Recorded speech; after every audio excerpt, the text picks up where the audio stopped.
If you buy crystals and minerals on the internet, say you're a collector or a seller, right? Small business, you buy things internationally or domestically, but you liaise with people via private message. And what's lured you into the transaction is a beautiful video or photograph of the item that you ultimately end up negotiating a price for. When you have these conversations, it is absolutely imperative that you get in writing whether or not they have used a filter. Ask, have you used a filter in that advertising material? Because if it turns up and it's a different color or it's vaguely different to what it's been depicted as, that's going to be a tangible difference in grade, which is going to be a tangible difference in value when you pass that on to your customer, or just the level of satisfaction that you're going to have with it as a collector. Now, I'm going to show you a video of a beautiful Bella pocket of British fluorite. Then, after a few seconds, I'm going to apply a filter.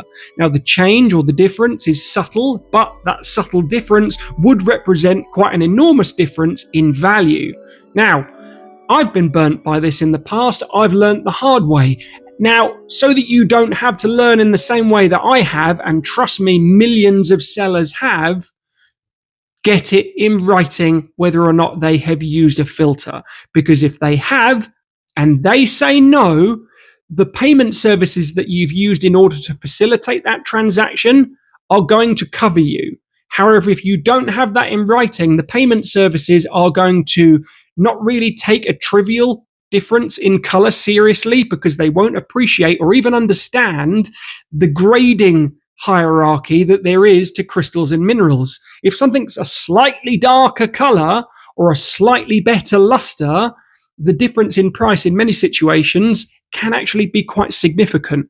So to protect yourself and insulate yourself from that loss, regardless of whether or not you've done business with that seller before, always ask if they have used a filter, and make sure you screenshot it as soon as they say yes or no, because sadly, many of these messaging services give them the ability to delete these messages after the fact. So make sure you screenshot as you go.